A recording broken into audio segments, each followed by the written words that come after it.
नमस्कार, विराट क्लासेस में आप सभी का स्वागत है। आइए आज आप लोग के बीच में क्रैश कोर्स का साइंस में एनसीईआरटी क्लास 10 अध्याय 5 तत्वों का आवर्त वर्गीकरण, तत्वों का आवर्त वर्गीकरण के भाग 1 लेकर के आए हैं। इसमें 10 क्वेश्चंस है, जिसका भाग 1 में लगभग 5 क्वेश्चंस का सॉल्यूशन करवाएंगे और 5 क्वेश्चंस का भाग 2 में करवाएंगे। तो आप एक भी पार्ट को मिस नहीं कीजिए। मिस करने के बाद आपको समझ में नहीं आएगा।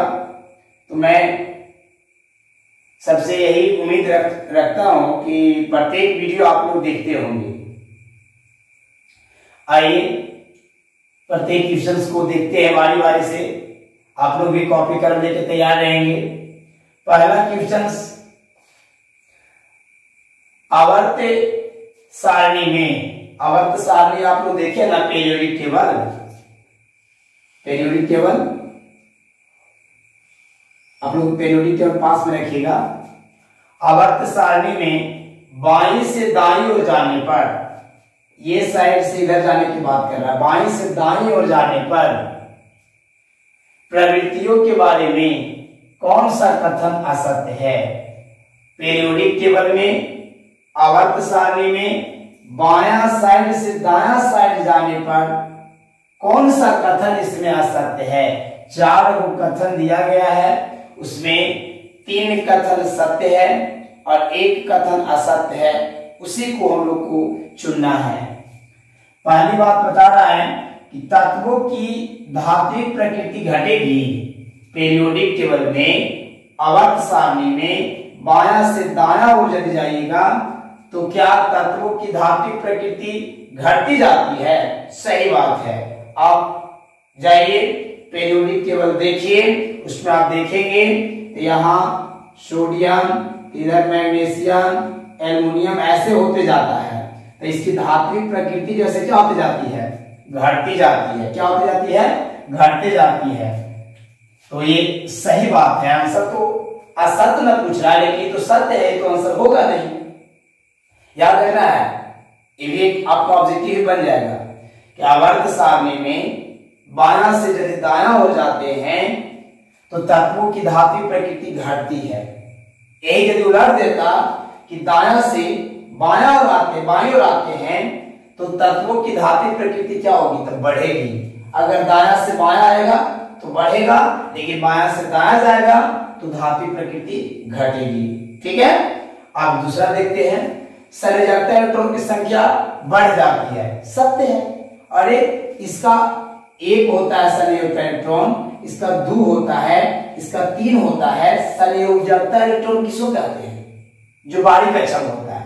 और इसका 11 होता है, इसका 11, इसका 12, इसका 13, 2 8 1, 2 8 2, 2 8 3, एक देखिए 1, एक 2, एक 3। संयोजकता इलेक्ट्रॉन बढ़ रहा है कि घट रहा है?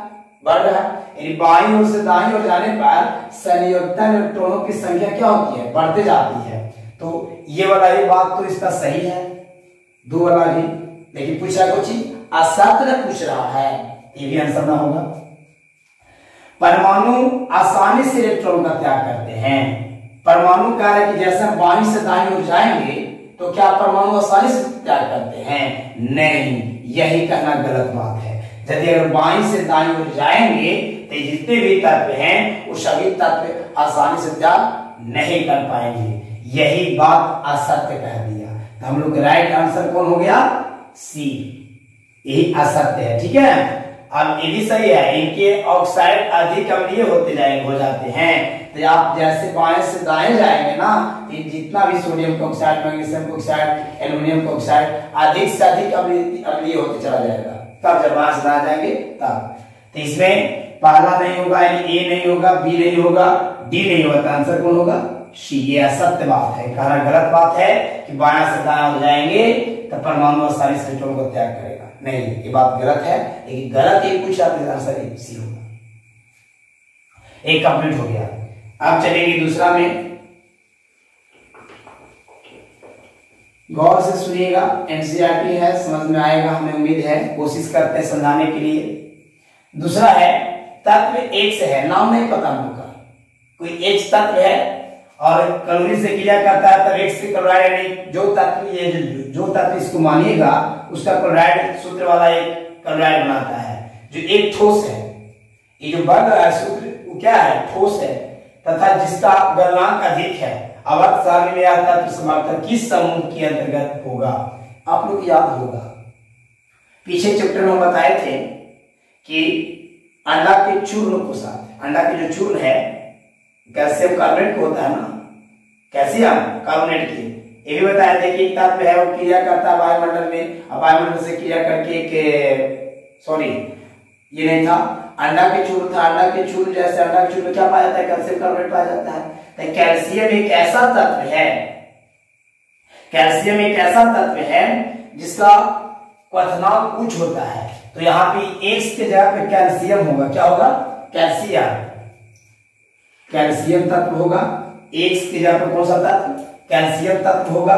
जब कैल्शियम कैलोरी से क्रिया करता है तो एकर वैलेंसी 1, एकर वैलेंसी 2, तो हो जाएगा एकर वाला एकर गुणोत्तर, एकर वाला एकर गुणोत्तर, तो CaCl2, CaCl2, ये जो कैल्शियम क्लोराइड बना, एकर जो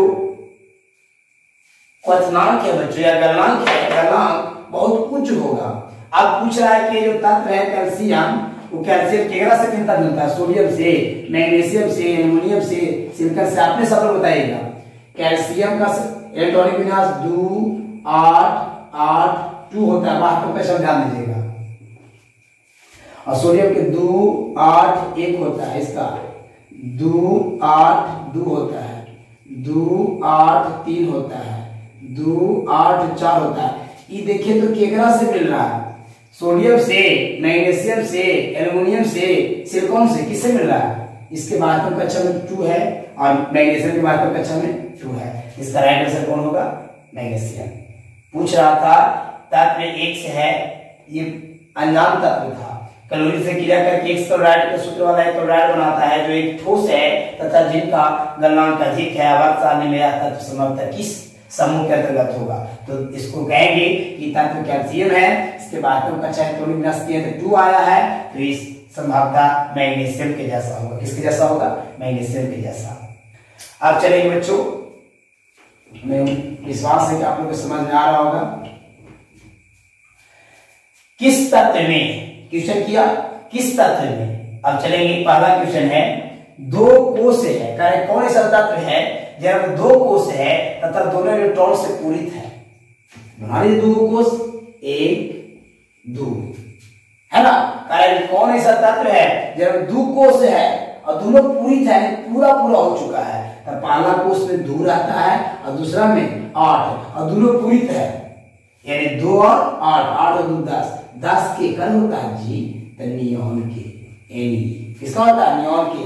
पूछ रहा था 2 कोश है, किस तत्व में 2 कोश होते हैं और दोनों इलेक्ट्रॉन से पूरा है, पूर्ति है, 2 कोश है और दोनों पूर्ति है, पहला कोश में 2 होता है, दूसरा कोश में 8 होता है, तो 8 और 2 10, 10 किसका होता है, नियॉन का। तो ये पूछा नियॉन के बारे में। अब दूसरा है, किस तत्व में इलेक्ट्रॉनिक विन्यास 2 8 2 होता है? कितना आसान है, 2 8 2, 8 2 10 2 12, ये 12 के कण होगा बाबू, मैग्नीशियम के ना। किस तत्व का इलेक्ट्रॉनिक विन्यास 2 8 2 होता है, तो क्या 12 मैग्नीशियम का होता है, मैग्नीशियम। कुल 3 कोश है, 3 कोश बना लीजिए, जे का तो कीजिए 1 2 3, करें कुल 3 कोश है तथा संयोजकता कोश में 4 इलेक्ट्रॉन है, एक में कह रहे हैं 4 है, तेरा मतलब कि 8 पूरा है 2 पूरा है, तो 8 और 2 10। संयोजकता कोश किसको कहते हैं, अंतिम वाला को कह दिया कि संयोजकता कोश में 4 इलेक्ट्रॉन है, 4 दे दिए हैं, तो ये बताइए कि बिना ये दोनों भाग नहीं वहां चल जाएगा, तो इसे भाग न देंगे 8 और 2, 8 और 2 10 और 4 14, क्या करें सिलिकॉन के ऐसा है, कोई दिक्कत, सिलिकॉन के है। कुल 2 कोश है, दे देंगे 2 कोश, कुल 2 कोश है तथा संयोजकता कोश में 3 इलेक्ट्रॉन है, संयोजकता कोष किसको कहते हैं? अंतिम वाला कक्षा की। 13 में कहा दिया 3 गो, तो पहला में कितना आएगा? 2 गो। अपना मान से 2 काहे दे रहे हैं? क्योंकि प्रथम कक्षा में इलेक्ट्रॉन की संख्या 2 होती है, तो ये भारेगा तब ना दूसरा कम जाएगा। तो 3 और 2 5, ये क्या है? बोरॉन है ना, बोरॉन को होता है 5। दूसरे कोष में पहले कोष से दोगुना इलेक्ट्रॉन है, कारण कि देखिए 2 कोष है, अब पहला इलेक्ट्रॉन से दुगना इलेक्ट्रॉन है कोई दूसरे कोष में, पहला में 2 रहता है, इसमें 4 होगा, तो 4 और 2 6, एक है कार्बन के। कोई दिक्कत परेशानी? फिर से समझिएगा, किस तत्व में 2 कोष होते हैं? 2 कोष ले लिए तथा दोनों इलेक्ट्रॉन से पूरित है, यानी 2 कोष है और दोनों पूरा पूरा होल है, जरूरी ना है दोनों कोष क्या, तो पहला में 2 दूसरा में 8 10 नियम हो गया। इलेक्ट्रॉनिक विनाश किसका है? 2 और 2, अरे 8 2 10 2 12 कितने 12 मैग्नीशियम के। कुल 3 कोष है, कितने कोष बच्चों? 3 कोष, 1 2 3 ले लिए। और कहता है कि संयोजकता कोष में 4 इलेक्ट्रॉन, संयोजकता कोष किसको कहते हैं? अंतिम वाला कक्षा के। तीनों कहते हैं 4 होता, अपने सवाल पास ले जाना है, समझेंगे ना कि बिना दोनों भागना ही आगे चल जाएगा, तो दोनों भाड़ा यानी 2 और 8 हो जाएगा, तो 8 2 10 और 4 14। कुल 2 कोष है तथा संयोजकता कोष में 3 इलेक्ट्रॉन है, 3 और 2 5, यानी संयोजकता कोष अंतिम वाला रहेगा 3 तो बाहरी वाला क्या रहेगा 2 रहेगा, 3 तो 5 हो जाएगा। कोई दिक्कत?